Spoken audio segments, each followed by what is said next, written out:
What's good, everybody? RJ Shun here, back with another episode of Off the Top Show. As you see on the screen here, I got my good brother, Tony Lippett, a.k.a. Lip. What's happening, partner? All right. Well, we already know how this is going to be starting right away, so let's just hop right into it here. The Detroit Lions went ahead and won 38-30. You want to talk about a guy impacting on the ground? David Montgomery had 12 carries for 151 yards and 2 touchdowns.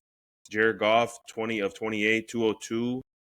With 1 touchdown. Amon St. Brown, 7 receptions for 77 yards, 1 touchdown. Those were the 3 guys that were highlighted on the game leaders. Watching this, I had fell asleep in the fourth quarter, but getting very kind of tricky with what they're doing on the offensive end. There was one time where Gibbs had scored as well, where they kind of had just 3 guys in the backfield. Jared Goff goes ahead and pitches it to Amon St. Brown. Amon St. Brown throws it like we were back in Oklahoma back in the day of those 1950s where you're seeing the option being ran. That was a sleeky, little slick play to go in and score. Talk to me about your Lions here. This is a huge win. I know you're a Ravens guy as well, so we're kind of on the both edges of this to where, you're good in either state. But talk to me about your Lions, and then we'll carry on from there. First off, great game for the Detroit Lions. You want to talk about a prepared team. You want to talk about a well-coached team. You want to talk about a team that was ready for the moment, ready to play in a big game, knowing the last time they came out to that stadium and got their ass whooped with all of those ramifications going on, and knowing that they lost game 1 to the Packers early this year, and that they got kind of beat down in that game, and then they turned around and put up 52 on the Bears. So it was like, okay, which Lions team is it? This was the game that was going to be, okay, let's see what this Lion team of 2025 to 2026, what would they be presenting us? How prepared would they be versus a dynamic quarterback in Lamar Jackson? And, a big running back in Derrick Henry and, some weapons on the offensive end as well. Going up against, a really good coach in John Harbaugh. Fuck out of here. Jared Goff played well. He played very well. He played to the point where he didn't get sacked. And I say this all the time. When you cannot get to Jared Goff, he will dominate the game. And Jared Goff was 20 for 28, 202 passing yards. From what I'm noticing in the league this year so far, whichever team is winning, their quarterback always throws for less yards than the team that's losing throws for. Yes. So when a team has 300 passing yards, they're usually losing because that shows that they probably having to pass more. That shows that their run game is not, high. It shows that they probably playing from behind, so they got to throw more to throw themselves back into the game, which turns them into a one-dimensional team, and that's never a remedy to win games. Jared Goff in this offense. First off, shout out to the offense coordinator. I think his name is John Morton. He called a clean, good game. Let me see. The third downs. The Lions had 14 third downs attempts. They made 7 of them. And most of them was 3rd and 7, 3rd and 8, 3rd and 9. You feel me? Like they're converting the ball on the Ravens defense because the Ravens defense is so fucking terrible. But I'm gonna get into that after I give praise to the Lions. The Lions was also they was in the red zone 5 times. They left away with 4 scoring possessions. 4 scores in the red zone. It could have been touchdowns or field goal, but I think most of them was touchdowns. You had the Montgomery touchdown. You had 2 Montgomery touchdowns. You had the Gibbs touchdown. He had a rushing touchdown in the red zone. And if I'm not mistaken, the Amon St. Brown touchdown, I think that was in the red zone. He ran like a stutter fade route on Marlon Humphrey, which Marlon Humphrey ain't guarded nobody in a long time. Hoo-wee. The Lions looked well. Their offense looked well. Like their offense looked dominant. Running the ball, they rushed for 224 yards on the road on Monday Night Football. But the Lions had, you might get a team. It's 32 teams in the league. You might get each one of those teams in the league to score a touchdown on a 90-yard drive. Only one. You might get 1 possession per team through the whole year where they score a touchdown backed up on inside. Their drive start inside their own 5-yard line. The Lions did it twice last night. They drove the ball 94 yards for a touchdown. And I think it was like an 18-play, 12-minute drive, 96-yard drive, touchdown. Then they came back and did it again in the second half. And on this one, this is when David Montgomery, they was backed up. They had him off the ball. He broke it for like 10 yards. 2 plays later, broke that motherfucker for like 60 yards. Got hawked down. You know, the monkey got on his back a little bit, but Montgomery can slide, though. Montgomery ain't no slow cat. He can slide. He got vision. He got agility. He can move side to side as well as run straight through you. Like, he's one of the most complete backs in the league. Like, he kind of give me Deuce Staley vibes. You remember Deuce Staley? Yep. Deuce Staley vibes. Like, I think Montgomery has more speed than Deuce Staley, but Deuce Staley was a shifty, bigger running back that can run through you, stiff arm you, can juke you as well. And just, he's just a force out of that backfield. Played with Donovan McNabb back on them teams that went to the Super Bowl. That Sonic and Knuckles, that 1-2 punch, bro, they just dominant. They just dominant. It ain't too much they can't do, bro. Like, you can't stop Jahmyr Gibbs. It don't matter what scheme you have for him because he can dominate any scheme. It don't matter if you in position. It do not matter because he's one of those electric players that position don't mean shit. It's about, can you beat me? Okay, the linebacker can be in the right position, but can he make the play? No, because I'm better than him. I'm faster than him. I'm quicker than him. He's more worried about me than I am worried about him.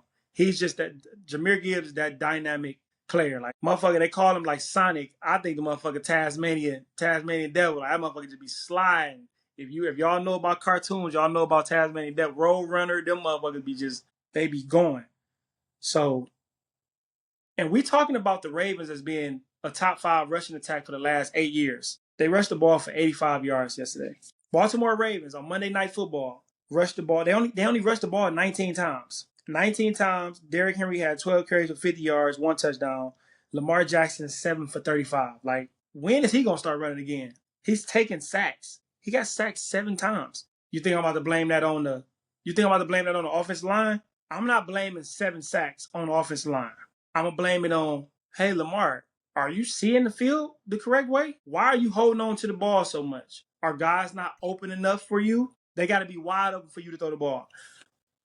I'll get into that later. Let's move on over to the Detroit defense. Now, you watched that first half, and up until you fell asleep, you was watching the game, right? That Lions defense was locked in. Yes, they were. Locked in. Calvin Shepard, defensive coordinator. This was a game for him too. I heard him early in the press conference earlier this week. He said, "Shit, I lost sleep trying to find out a game plan to deal with Lamar Jackson." He lost sleep this week, and I'm sure he did. But that was sleep that he benefited from. That lost sleep he benefited from tremendously because they had a plan. They had a blitz plan. They had a rush plan. They was like, "Hey, we're not letting him roll out to the right at all. So if we're gonna rush him, we're going to rush him on his right side so he can sprint to his left." And when you got to sprint to your left, you got to turn your body all the way this way to throw the ball. And if you do that, now you're turning the ball back to where they're chasing you from so they can knock the ball out. And that's why you see when right-handed quarterback sprint to the left, they don't want to throw the ball and hold it right here because that's where they rushing from. So they got to do it quick. And he's not accurate enough to just turn his arm and throw the ball a dime like that in a window. That's why he was holding on to the ball a lot. The blitzes that they was having, the man coverage, the different schemes, the different disguises, the spies, the linebacker play. Like, bro, it was guys making sacks that, let me see that on the Lions. It was guys making sacks that we was like, dog, who was these guys? Muhammad had 2.5 sacks. Who is Muhammad? I don't know. I don't know who Muhammad is. But we know now because he was making plays out there last night. And he was hunting.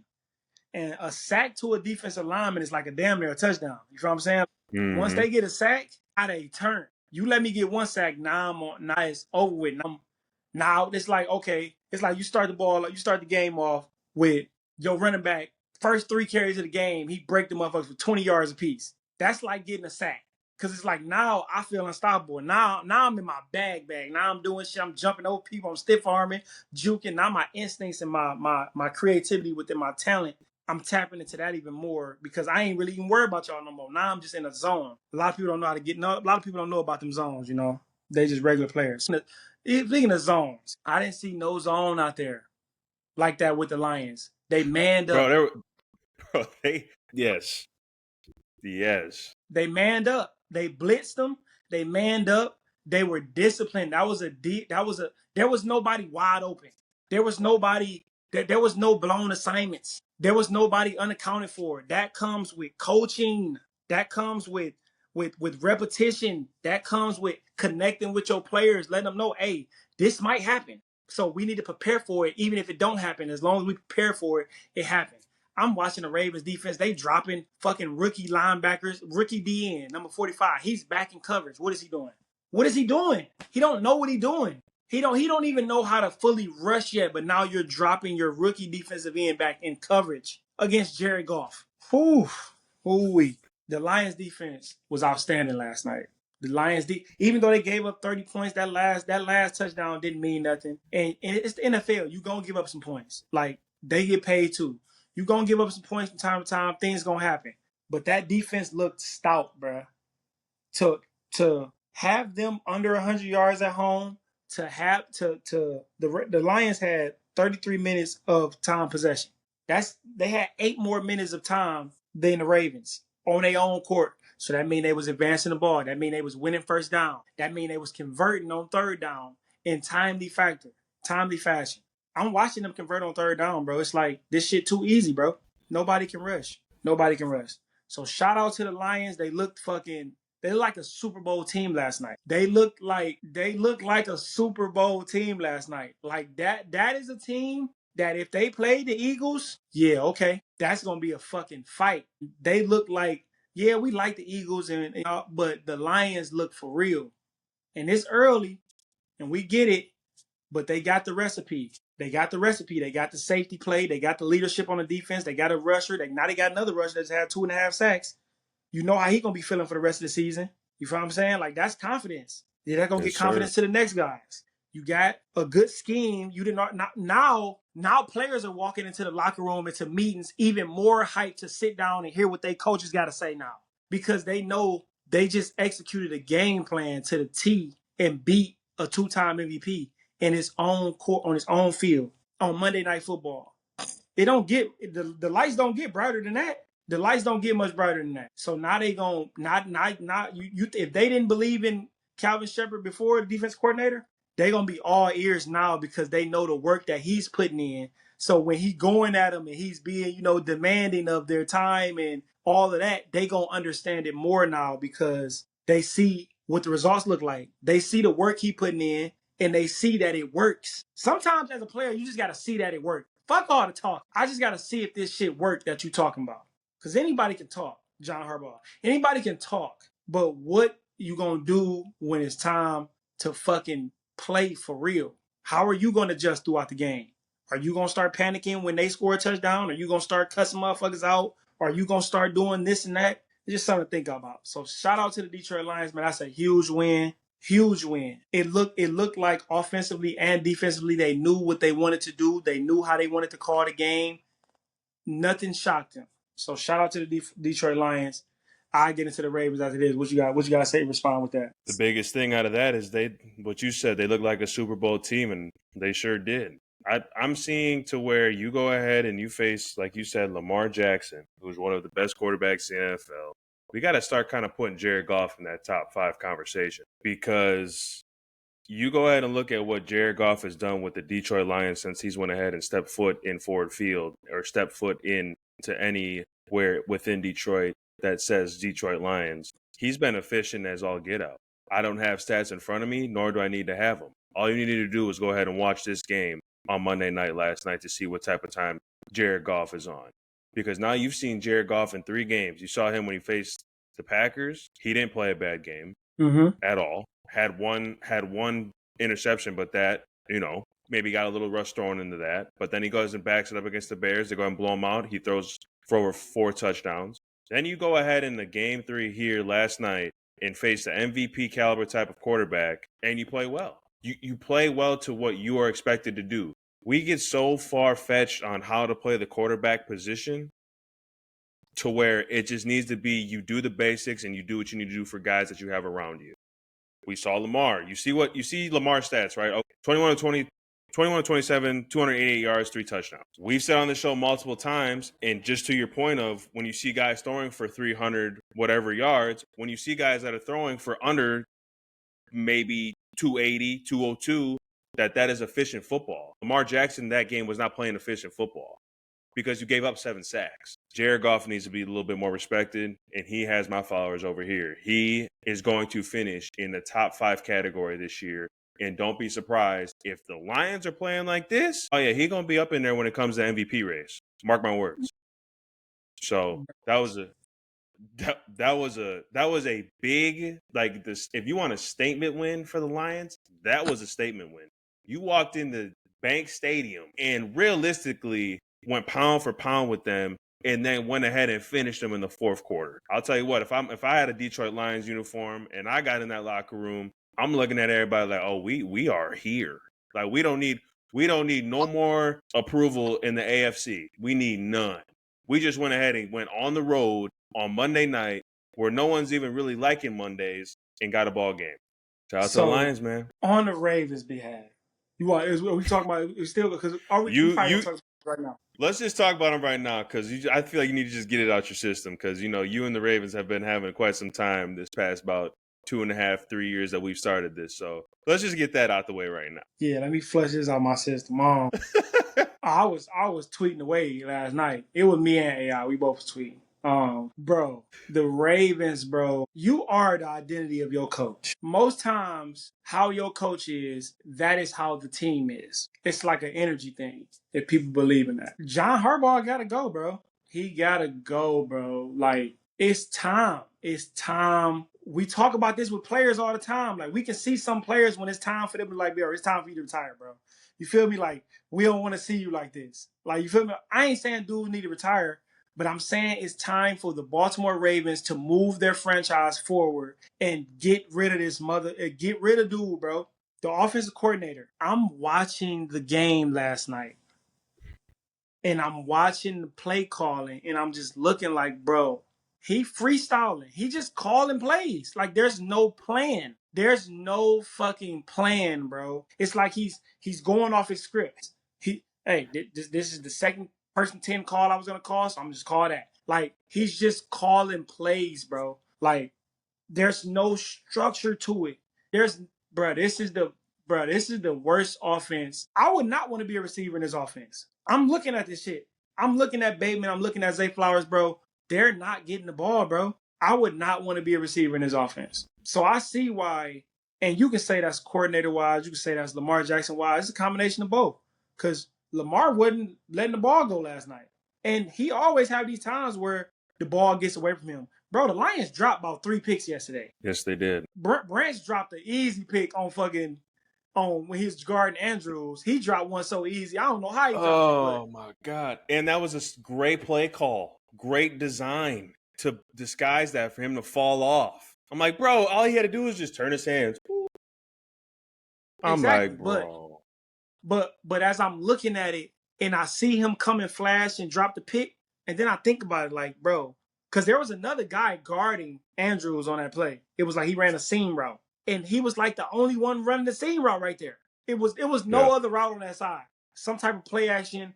It was a seam route, and it was another receiver over here. First off, I don't know why Tyron Wallace is getting this many reps at wide receiver, and you got Hopkins, Zay Flowers, and Bateman in the game. Number 16 was out there a whole lot.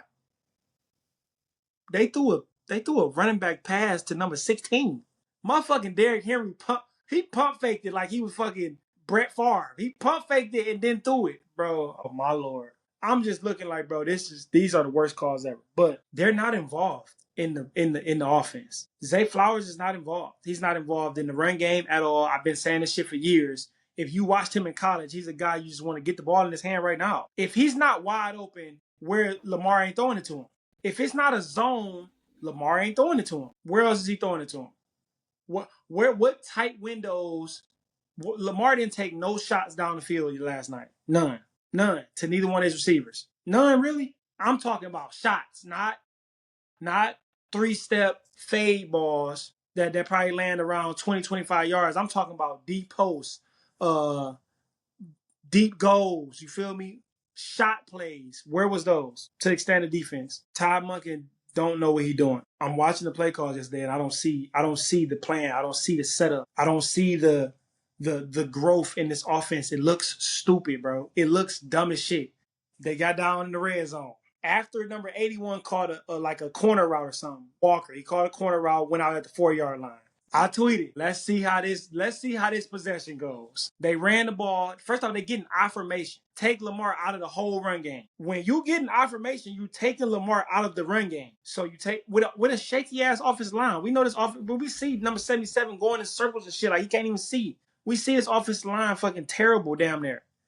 We gonna get an affirmation and run power left. Bet. Okay, cool. Let's get, in this weird ass formation. Let's hurry up and rush to the line. Like we gonna catch somebody off guard. Then let's run a toss. Derrick Henry running like as soon as you touch his legs, he can't get through nothing. As soon as you touch his legs, he ain't fighting for no more yards. It's over with. Derrick Henry running into a pile. And I'm thinking like, bro, you supposed to move the pile. If it's a pile and you running up behind a pile, bro, you supposed to move forward. I hate seeing running backs get tackled backwards because that shows me you ain't running hard enough. If you get tackled and you falling backwards as a running back, it shows me that you're not running hard enough. And he be kind of tiptoeing a little bit. I don't know if he's losing a step. He may be losing a step at this point. He took a lot of hits. He's a big dude. It might be a little too much for him right now. Maybe, maybe not. Then they come back next play, run play, get stopped again. Derrick Henry stopped again. 3 plays in a row, he gave the ball to Derrick Henry. Why are we not giving the ball to Lamar Jackson? What I say last week they should just do on the goal line? Do you remember what I said last week they should just do on the goal line? Tim Tebow. Bro. Run it 4 times. Bring in 10 offensive linemen. Everybody. Hey, we all eligible. Hey, we all eligible. We all eligible. Line up in a formation, snap the ball to Lamar Jackson, and go figure it out. Find you a seam. Find you on the fucking 1-yard line. You on the 2-yard line. Find a seam, get in the end zone. He looked out of it last night. Lamar looked bad last night. I ain't gonna lie to you. That was one of the worst games I seen him play last night. I was disappointed. He wasn't making no plays last night. Even when they was calling they was calling court QB draws. He wasn't doing shit. When he rolling out, he wasn't doing shit. He taking sacks, trying to just like. That's your team, them man. Them look trash, bro. They look trash. Offense look weak. Defense atrocious. Get this defense coordinator the fuck out of here. You want to talk about not having a plan? Oh, my Lord. He don't know what he doing, bro. He don't know what he doing. I remember in the preseason, Chuck Pagano had came out and said, this is the best secondary he's ever been around. And I said, he's fucking lying. Right there, I said that. Because all I'm watching in camp is number 2 get bombed on. Number 3 getting bombed on. Where is 14, bro? All pro? All pro. You telling me Kyle Hamilton is an all pro. He can't even guard Laporta. He can't guard nobody. He makes no plays. When I see 14 tackle, it don't look like it hurt. It look like he hurting when he tackling people. It don't look like a running back. You know how when you run the ball and you feel a motherfucker just lean into you like, oh shit. And motherfucker get up there like, yeah, I'm gonna be here all day. He don't possess none of that. So he can't cover.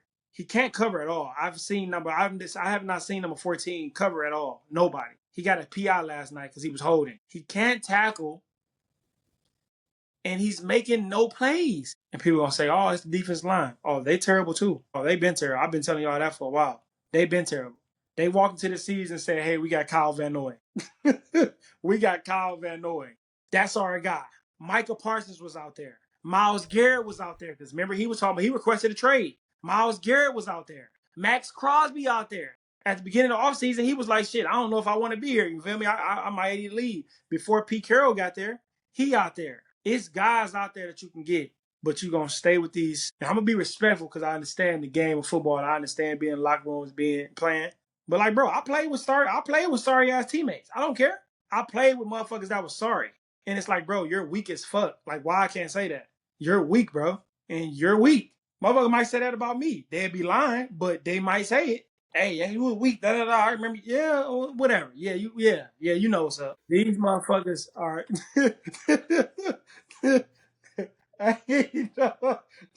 Hey, bro, they weak, bro. D-line weak, linebackers weak, secondary weak, defensive coordinator weak, head coach weak. Lamar's excellence has kept all these guys' jobs. Let's be real here. Facts. Let's be real. Lamar's excellence and him winning MVPs and The things that he can do, he's literally carried this team to as high as he can carry them. Now it's time for him to drop them motherfuckers off and have somebody else come and bring in a culture and an offense and a defense that can make plays and make players great around him, bro. It can't just be on all Lamar because he has showed it ain't all on Jalen Hurts. It ain't all on Jared Goff. It ain't all on them guys. They have a good supporting cast. They have a good system. They have good coaches. The Ravens have terrible coaches. They lead the league, bro. They missed 15 tackles. They missed 20 tackles yet last night. Bro, this is the NFL, dog. This is the NFL. They missed 20 tackles.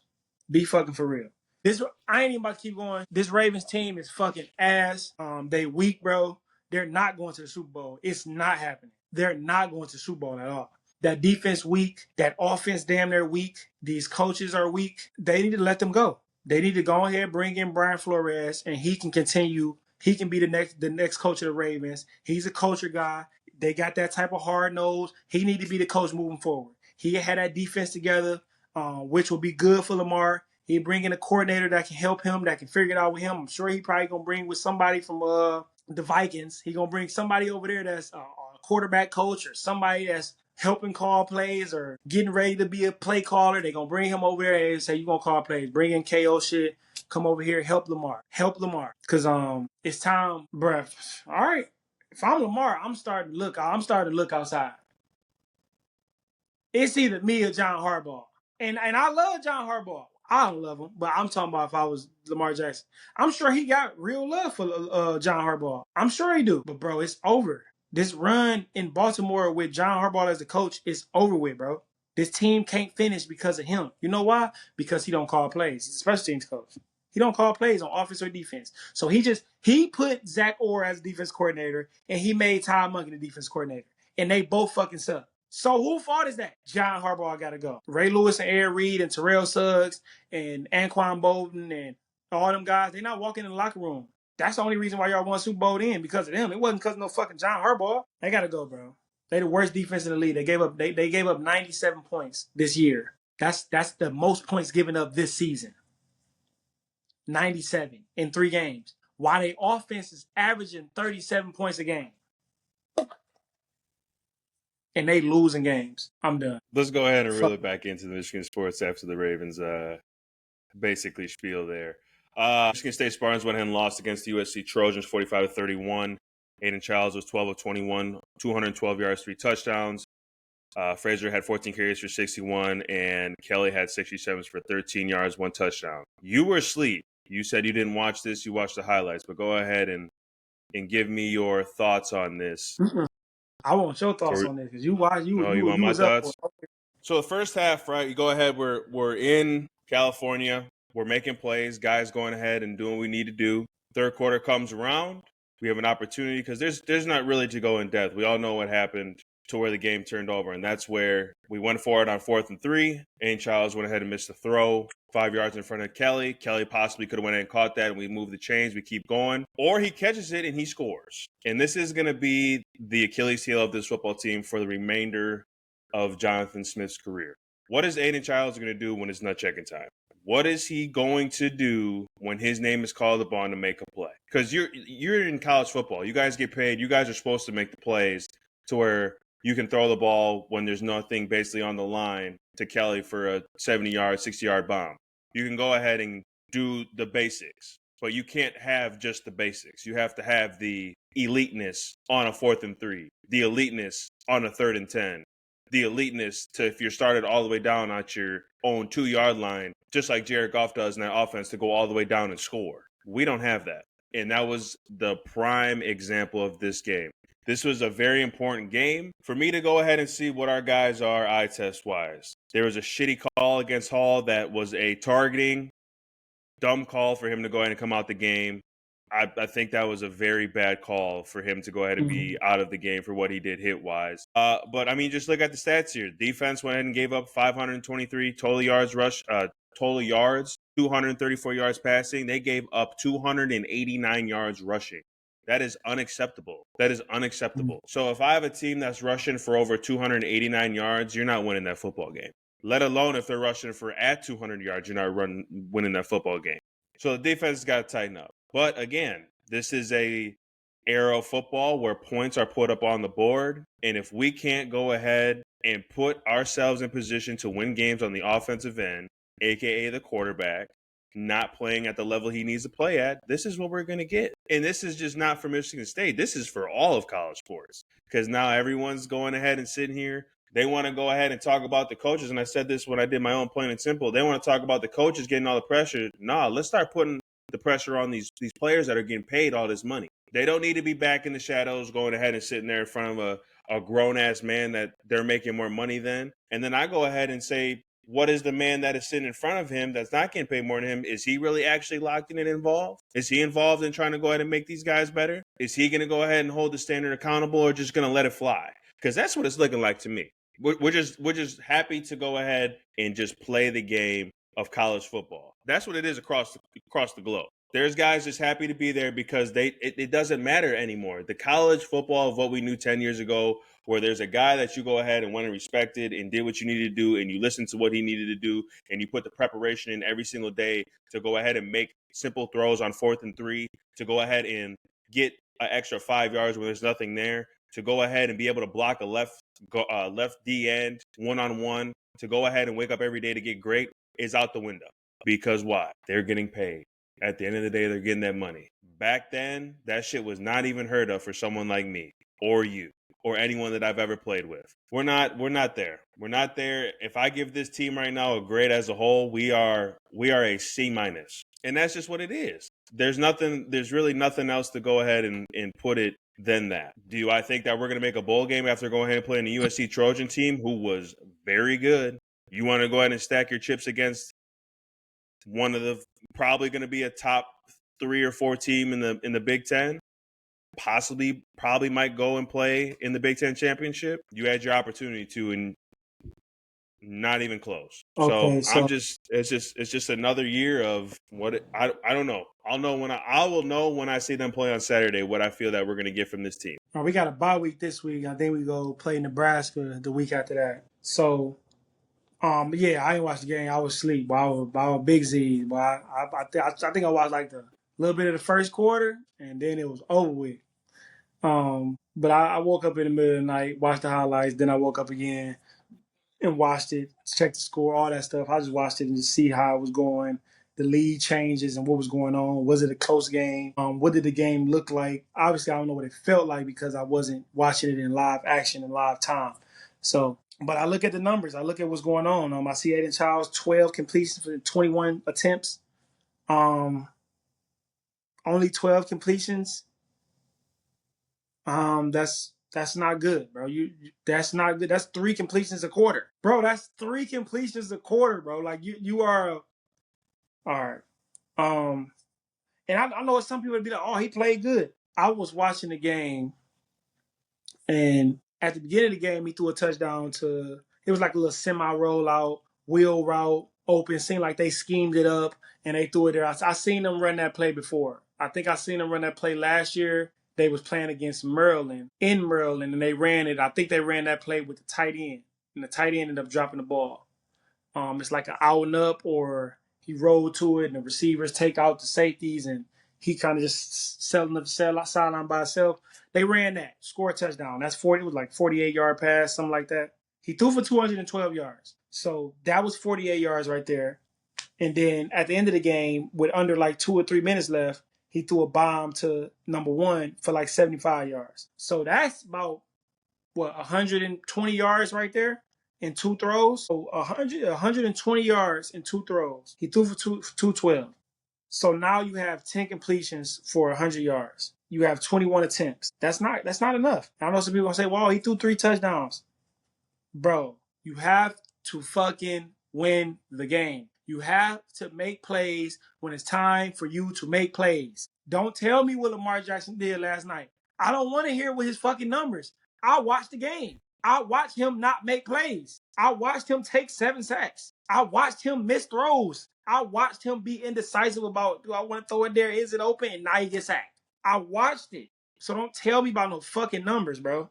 Tell me about, is you making the plays when it's time to make the plays? He didn't make the plays. Run game wasn't there. Nick Marsh, was he hurt? Was he not hurt? I don't know. He was on the field. If he was hurt, don't play. And I done been there before. You hurt? Do you play? Do you not play? You don't know. You're gonna try to gut it out. But if you on the field, then that's what it is. 6 targets, 2 catches. That don't sound like he was getting open like that. It sounded like people was up in his face and not playing 10 yards off of him like these other teams been playing him.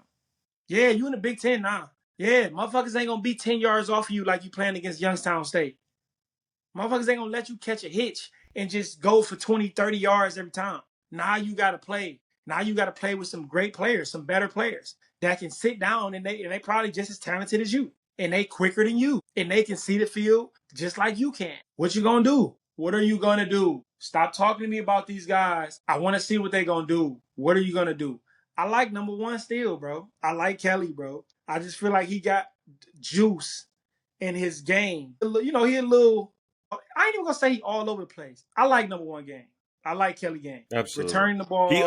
He always is one that goes ahead, and I know when he catches the ball or whatever he's got going on, he knows he can do this. Like he is gonna go out there and do what he needs to do. And you don't have to worry about nothing about him. Yeah.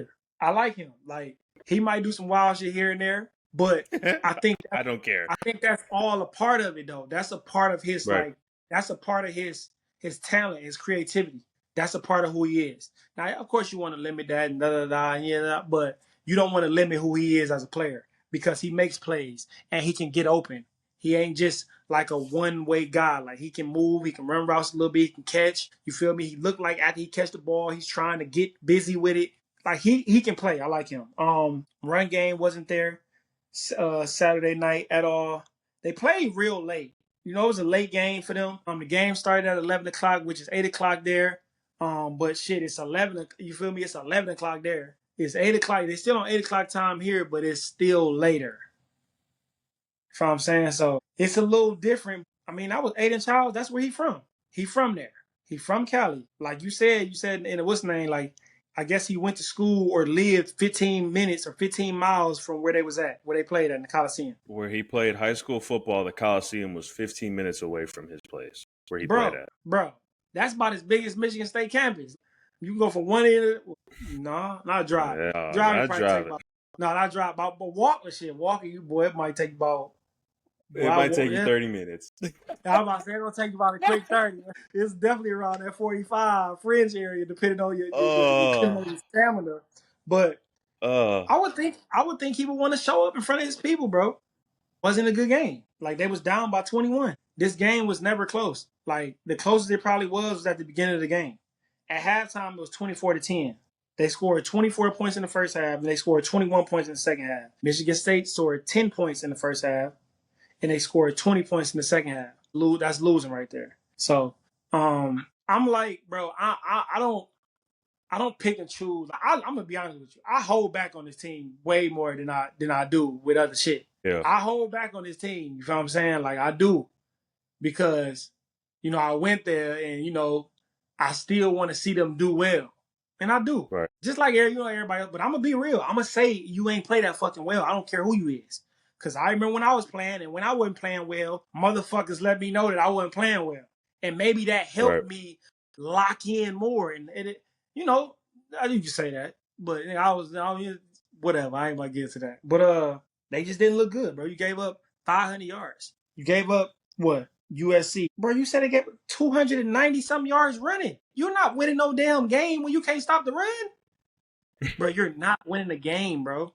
You're not winning a game. You know why? Because if I'm running the ball on you for 290 plus yards, it shows me that I own you. You can't do shit with me. I can do whatever I want to do. And when I turned on that tape the next morning, I was watching number 2 from USC run the ball. I was like, God damn. That motherfucker looked like Ashton Genty. That motherfucker looked like Melvin Gordon. That motherfucker looked like Monty Ball. That motherfucker looked like he was out there cooking. And then the backup running back he had him a buck. Like, bro, they was eating.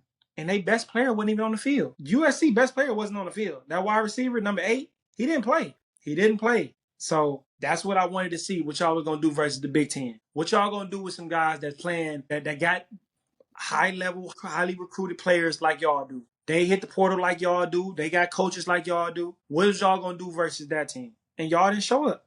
So we going to see. Y'all got a bye week this week. maybe give y'all some time to reset if y'all care about the shit like that. You know, a lot of these motherfuckers, I don't know if they care like that. And I ain't just talking about Michigan State. I'm talking about college football, period. I don't know if they practice that hard. You think they practice that hard? I don't know. I'm sure winter conditioning going to change as well, too. Who knows if that's going to continue to be a thing with motherfuckers getting paid. Motherfuckers be like, bro, I ain't about to be I ain't about to be doing that shit. It's the off season. I'm not doing that. I'm just saying we living in a new world right now. New Yes, brave we are. world. You know, y'all watch Captain America, whatever. But yeah, we didn't look good. We lost. And you got a bye week to sit on that. And then you go into Lincoln, Nebraska the week after that, 4:00. What you gonna do then? Because Nebraska coming off a loss too. What you gonna do? You gonna throw for three? You gonna throw for 3 completions a quarter, or you gonna make plays? We gonna see number 2. We gonna see. We gonna leave it at that. Tigers, they went ahead and lost the series against the Braves, 1-2. They go ahead and face the Guardians. This is going to be a big one today, tomorrow, and Thursday. And then they finish out with the Red Sox. Still at the top of the ALC, only one game though, so they got to go ahead and battle it out with the Guardians this week. And then, shit. Next thing you know, we go ahead. Now we got playoff baseball. So, big week for the Detroit Tigers. Big week. Moving on from just the good Michigan talk there. Let's go on to the Speak On It segment. Let's go ahead and start here with college football.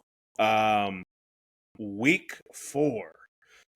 Let's go ahead and just kind of stay with the Big Ten real quick. I'd like to get that out the way. Michigan went ahead and took down Nebraska. That's a big win for Michigan. I mean, you can't go into Lincoln. They won all the questions on. I think be able to go ahead and score. Good win from them. Quarterback playing well as we're seeing. It is what it is. Illinois getting absolutely destroyed by Indiana, 63-10. I mean, Indiana, you thought you had questions on them. I mean, they had a total of 579 total yards of offense, 267 passing yards, and had 312 rushing yards. You want to talk about dominating? Oh, my. That quarterback looked good, too, for Indiana. He looked good. My good brother, 312 rushing yards. You know what that tells me? Oh, yeah, no, we ain't showing no mercy. We on that ass. And we going to go ahead and blow you out. Do you know what that does to a football team going in on the plane and then the week of practice? And then they got to watch film of them just getting absolutely destroyed? No, Lord have mercy. Lord have mercy. And then Oregon versus Oregon State, the in-state rival. They went ahead and won that 141-7. Oregon's another football team. They got a nice quarterback. They got nice skilled people. They got nice defense. They got a good coach. Sheesh. And I think that's really it for all the Big Ten. Purdue faced Notre Dame. Notre Dame killed them 56-30. What else do you want to go ahead and talk? What else do you want to talk about here with this college football? Besides, obviously, the Big Ten. It is some big games this week. I think Alabama and Georgia play. Georgia play. Auburn and Texas A&M. Ohio State travels to Washington and play them. And Washington got another one of those good offenses that might be a little trap game for Ohio State. We got to see how this quarterback play on the road. We got to see how this team plays on the road. You know, that you still dealing with college players. They still got to do homework the night before, so you never know how they're going to be. You know what I'm saying? And then you got Oregon going to the Valley. They going to Penn State. Number 6 Oregon versus number 3 Penn State. It's going to be a whiteout. It's going to be rocking. That is the game I'm going to be tuned in because you know how Penn State do it. Every time they got to play a big game, they shit the bed. And it's got something to do with coaching. It just got something to do with coach. Some coaches just can't do it, bro. They can just only do it so much. Like, we don't talk about coaching enough, bro. Like, some coaches have a limit too, bro. Some coaches have a ceiling, and that's it. Some coaches will only be able to be a C-level coach, no matter what players they got. No matter. Don't matter. Penn State didn't had Micah Parsons, Abdul Carter. They didn't have a fleet of really good players, bro. But they had the same coach. They ain't won no games. They had Saquon Barkley, and they got a really good quarterback right now that people are saying he can possibly be a top 10 pick. They're the number 3 seed right now. Oregon is coming into coming into a territory that Oregon ain't been to Penn State before. I don't think Oregon has ever been to Penn State. Bro, Never Penn have. State Stadium, that shit is live. And I didn't even really get to play there while it was really rocking, because we always played there like the last game of the year, and that was around like Thanksgiving, so everybody was like kind of going home. So it was some people there, but it wasn't like a normal like college crowd. But it's gonna be rocking on Saturday night. Let's see if Penn State is able to welcome Oregon to the Big Ten. Let's see. I'm tuned into that game. I ain't watching Georgia, Alabama. I don't care about that game. I'm watching Oregon, Penn State. So that's where I'm at with that. By the way, something else, Colorado stink. Colorado stinks. It ain't been that. Like, motherfuckers been giving Dion a lot of, but they stink, bro. They stink. And it's about coaching. It starts with coaching. They stink. But that's all I got with college football. So tune into that Oregon Penn State game, because that's shit. Hopefully it's a good game. You never know. Motherfuckers got homework the night before. You never know how they're going to feel. Motherfuckers talking about homework. It's 2025. Motherfuckers ain't worried about no damn homework. Let's go ahead and go into NFL and talk about just some things, because there's some things to talk about, especially with week 3. My God. I don't want to hear anything about Penix Jr., please, after this performance. I don't want to hear about nothing of that. The game, Falcons, Panthers beat them 30-0. You got to be pretty bad to score 0 points in a game in the NFL. Like, you couldn't get 3. You couldn't get 7. You couldn't even do nothing. Talk to me about this game, bro. And what's going on with the Falcons? Because this was not it. But the Falcons, they had came off a good win. They was competitive the first 2 games of the year. They lost to the Buccaneers by 3 points, 20-23, and then that wasn't that game. I'm tripping. No, that was that game. They lost to the Bucs, and I think that was at the end of the game. That was like a walk-off field goal. And then they came on Monday Night Football. Wasn't that Monday Night Football when they played? It was either Monday Night or Sunday Night Football, where they played the Vikings in Sunday night, Minnesota. So they went into Minnesota, and the Falcons defense looked really well, and the offense looked competitive. Put up 22 points, and they only gave up 6. And then you come out the next game to the Panthers, and your defense give up 30 points, and your offense score a donut 0. That's terrible. Bro, come on, bro. Like, these are professionals. This is the pros. They was just in the media last week talking about how Bijan wasn't even the best running back in the league. They were saying he was the best player in the league. That's what they were saying. Bijan Robinson, the best player in the league. So why he only touching the ball? Why he only touching the ball 18 times? If he the best player in the league, he should be touching the ball 30 times a game. If he the best player in the league, he should be touching the ball 30 times a game. I don't care if it's 22 rushes and 8 catches. I don't care if it's 20 rushes and 10 catches. I don't care if it's 28 rushes and 2 catches. He need to be touching the ball 30 times. Because 111 yards ain't best player in the NFL-esque to me. And I think Bijan nice. I think he's in that. I think him and Jahmyr Gibson, like, they gifted in a different way. You know what I'm saying? Like, they gifted with like quickness and speed and acceleration and deceleration and going this way and going this way and going this way and going that way at the same speed. It's like, God damn, bro, what's happening? I don't even know how to guard this. What's happening? But Penix, oh my Lord, he looked, bruh, what? I remember watching the national championship and him play against Michigan. And Michigan was like I'm not going to say they was an NFL defense, but they was one of the best defenses that college football has seen. And I was like, this is going to be a big challenge for him, because I want to see if he got to be able to dissect this game. He got to be able to make throws in this game versus this college team. I don't give a fuck. Y'all keep talking about how he the best quarterback. He got to be able to do that. He didn't do it. He walked away from that game looking like a fucking deer in headlights. And I was looking like, bro, what are you doing? He looked just like that today. Sunday. Pick sixes, just throwing the ball anywhere. Oh, man, he got a good arm. He got arm talent. But Kenny played. Oh, man, that dude fast as ever. But Kenny played football. Kenny played. Oh, hey, man, broad jump is 10.5. Shuttle is 4.19. 40 is 4.1. Vertical 49. But Kenny played football. Penix looked bad, and he got benched at the end of the game. Now, obviously, that was down by a lot, but he still got benched. He still need reps. He ain't good enough to not need those reps. So if your coach taking you out the game, is probably trying to protect you from yourself. We gonna see what Penix got. That's all I'm gonna say. We gonna see what Penix got. Good win for Bryce Young. He ain't been that special either at all. As a starting quarterback, he's 7-26 in the NFL. 3 of those wins came versus the Falcons. I remember Dan Orlovsky was saying he had some Mahomes magic in him. In the draft, they were talking about Bryce Young like he was fucking John Elway.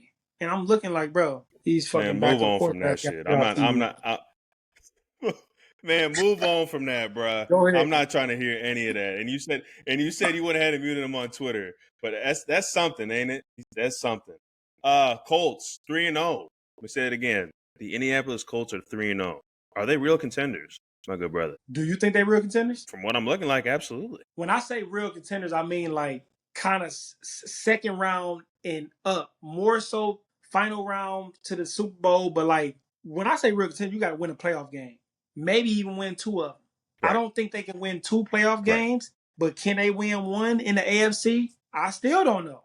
Because what if they run up against the Broncos team in the first round? What if they run up against a Kansas City team in the first round? What if they run up against Houston in the first round? Shit, what if they run up against Baltimore in the first round?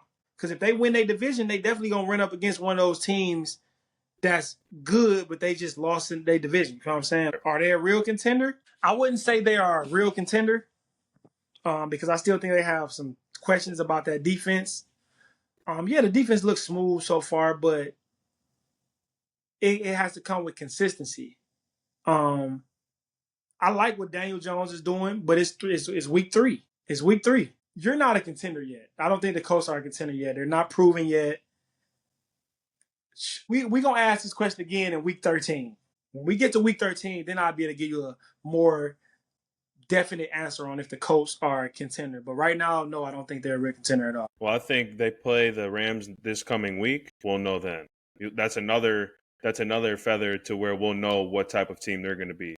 Rams coming off a loss against the Eagles. Rams at home. We're going to see what that defense is on because it's the Rams. And they should have won that game against the Eagles, if you want my honest opinion. They blew that game.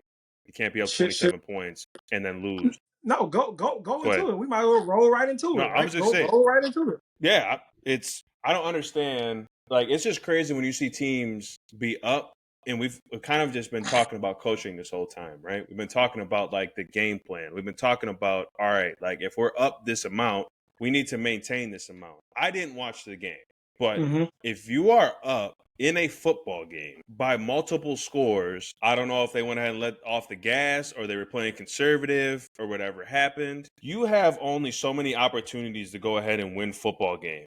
What I'm looking at, what I'm thinking is, why take the foot off the gas? I'm looking right now. Go ahead. Just before you go, because I didn't watch this game at all. I had to watch the Packers go ahead and lose, which obviously we'll get into that as well. Where's that? Sorry, my good people. Okay. First half, great, 19-7. You score in the third, and that's kind of where the fourth quarter you didn't do anything. So if I see something like that, we must have got away from the game plan and what we were doing that got us going in the first half, and then we kind of just coasted because we thought that we had him on the ropes. That's what I'm looking at. So why would you take your foot off the pedal? Or what was not going on? Or what was, the issue? If I'm looking at that and not seeing the game, I'm thinking that there was opportunities for them to go ahead and make plays. Either they didn't or they got away from the game plan. Go ahead. Or whatever you're going to say about this game. For the Rams. As guys that play football and we've practiced a whole lot in our life, like a lot of practice, a lot of different situations, a lot of different situational practice, red zone. Hey, this period is all red zone, first downs. Or this period is all red zone, third downs. Hey, this period is backed up, third down. This period is all P and 10s. We move the ball to different spots on the field. This is all P and 10s. Hey, this is all second and 12s. We got to find a way to cut that down in half to make it a third and manageable. All these different situations, right?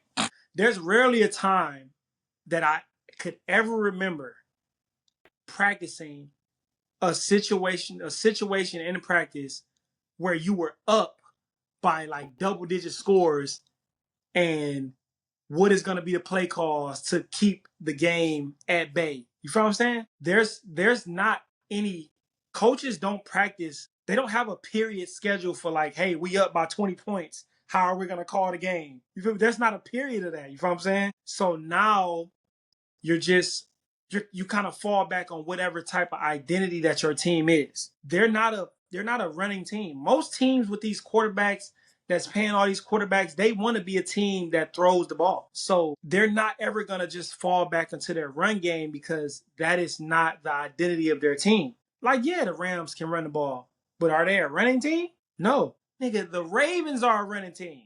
But they get in situations where they start throwing the ball all the time. You know what I'm saying? Like there's not a script in practice scheduled to say, hey, this is how we're gonna call the game in the third quarter with 12 minutes left and we're up by 21. This is how we're gonna call the game.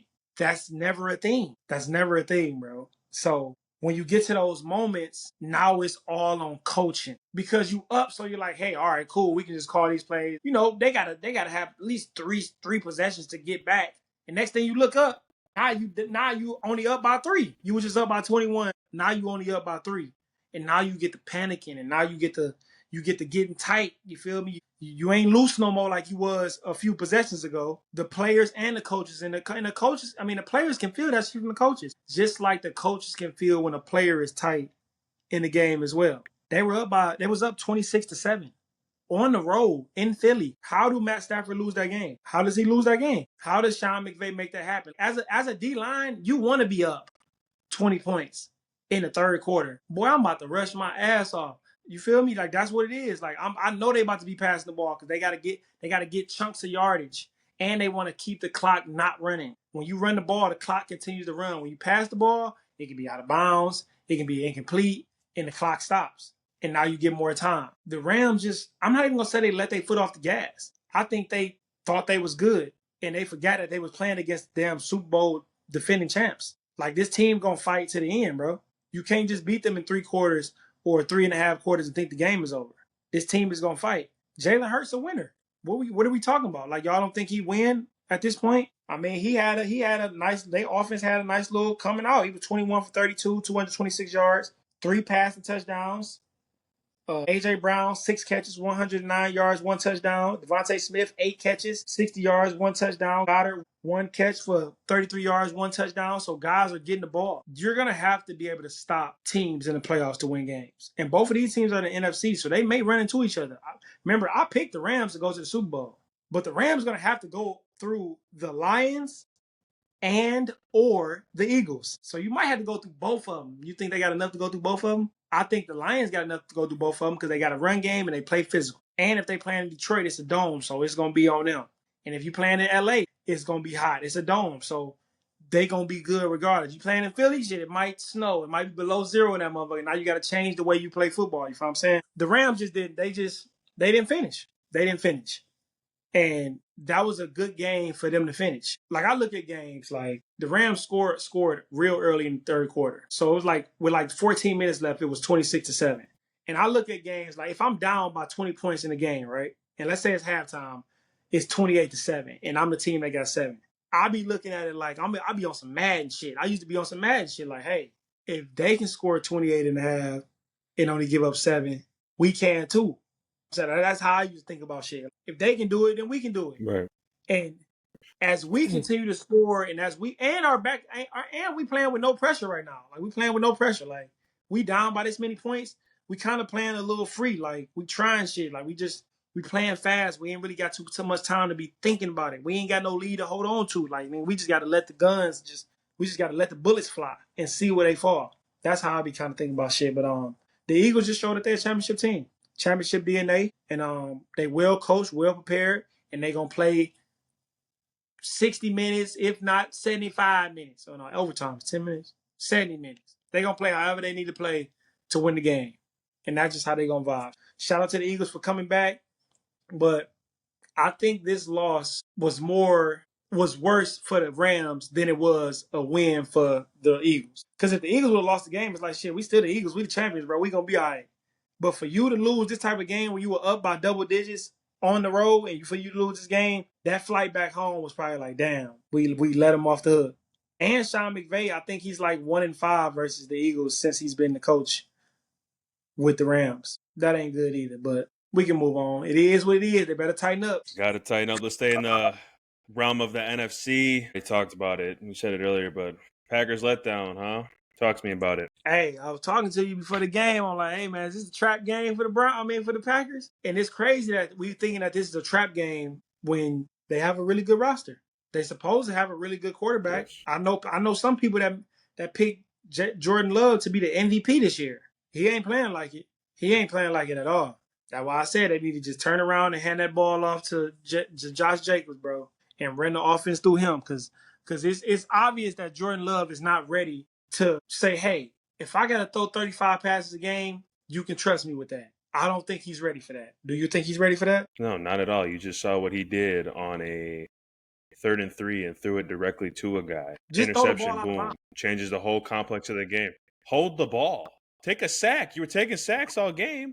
Take the sack. No IQ. That right there, that play right there said a lot about Jordan Love. And I'm just going to leave it at that. Sometimes the best play in the game, especially for quarterbacks, is the play you didn't make. That might go over a lot of people's heads. Sometimes the best play in the game as a quarterback is the play that you didn't make. And a lot of bro, there was like 6 pick sixes this was the weirdest fucking weekend of football in a long time. It was block kicks everywhere, block punts, block field goals to win the game. Bro, it was 6 INTs to the crib this weekend. But maybe these quarterbacks are pressing because the franchise is just pushing them to the front. Hey, this is your team. Hey, we're going to give you $60 million a year. We trust you with every throw. Hey, you can do it.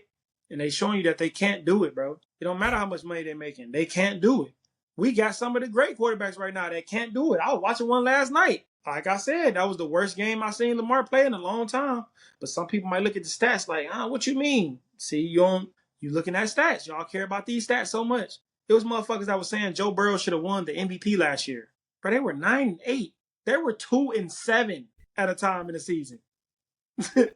And you talking about Joe Burrow should be the MVP, bro? Come on, man. Like, what are we talking about? Oh, he had 4,000 yards and 4. Come on, bro. Come on, bro. That's because they got to throw the ball all day. All they doing is throwing the ball because they down by a lot all the time. But these quarterbacks got to chill, dog. These quarterbacks got to chill. I feel like a lot of them they just getting told the wrong things. They just getting told the wrong things. And we shall see. But that was a letdown, though. That Browns defense, they didn't stop 3 good rushing attacks for 3 good games in a row. 3 games in a row, they have allowed under like 40 or 50 rushing yards from some of the best running backs in the game, best rushing attacks in the game. They have done it. Like, they stopped Derrick Henry, they stopped Jacobs, and who they play in week 1? They stopped it. No, they played them. I think they played the Bengals in week 1. They stopped like Chase Brown. And shit, they stopped Jamar Chase too. He only had like 1 or 2 catches that whole game too. So that Browns defense ain't playing, bro. I'm telling you, they're a quarterback away from being, they're a good quarterback away though. Not a fucking rookie. They not a Shedeur Sanders away from being a competitive team because he ain't showed that he can do nothing either. I ain't gonna get into all that. Keep getting your reps in practice, my boy, so you can be ready. That's what it's about, for real. Shout out to the Browns for getting the dub. Packers got to step up, especially against on Sunday night versus the Cowboys. Then last but not least here before we go, Chargers are serious, man. Play the Broncos. That is your division. Go ahead and win that. Grind it out game. Denver needs a win to be 2-1. You go ahead and close it out. Are they serious? Talk to me about that. I think they more contenders than the Colts. I think the Chargers are built the right way. I think they're well coached. I think they have the right hardball, brother. Coaching. I think he is a really good coach. I think he's a really good coach. He has Herbert playing consistent. Herbert threw 47 passes, one INT. I think that's great. I think that is fucking great. And he threw for 300 yards. Only carried the ball 2 times. Got sacked 5 times, but that just shows me that he keep getting up. He's standing up. Wide receiver players playing really well. Man, you got Keenan Allen. He's the only receiver in the league, I think, that said that he has 60 yards and a touchdown in every game this year. And I think he signed to them extremely late in the training camp. He showed that, he right back at home. He ain't the number 1 guy right now, but shit, he eating. Quentin Johnston making things happen. He looks better. You feel me? You want to continue to see him play. He's playing faster. It looks like he's not thinking. He's not overthinking shit when I see him playing. He's playing faster. He's playing with more confidence, and you can tell like they believed in him, so now he even believes in himself even more. The offense looks well. Amari Hampton had 129 yards total, 19 carries, 70 yards, 6 catches for 59 yards. That's pretty damn good too, especially for him to be that big of a back. 6 catches for that big for him. He a big dude. They lost Najee Harris to a torn Achilles. That's tough. Every time I see somebody tear their Achilles, I just know what it looked like because I know the journey that they about to be on. Like he ain't gonna be able to walk for like 3-4 weeks. Like right now, if he has surgery already, he's not gonna be able to walk. Like he got to learn how to walk again, and that's different. If I'm saying like that's different than a knee or a shin, or even if you break your leg, like you still got to learn how to walk again. But your Achilles is what like people know. They look good. Defense look good. They flying around, making things happen. Well coached. I got them to win their division, honestly. Because the Broncos offense don't look like they can. The Broncos offense don't look that good. They don't. And the Broncos offense need to be looking for another wide receiver to help. They should be probably looking into trying to get Cheetah or somebody else that can, help them on the offensive end because Sutton and Dobbins and Harvey and Mims, them guys ain't going to cut it.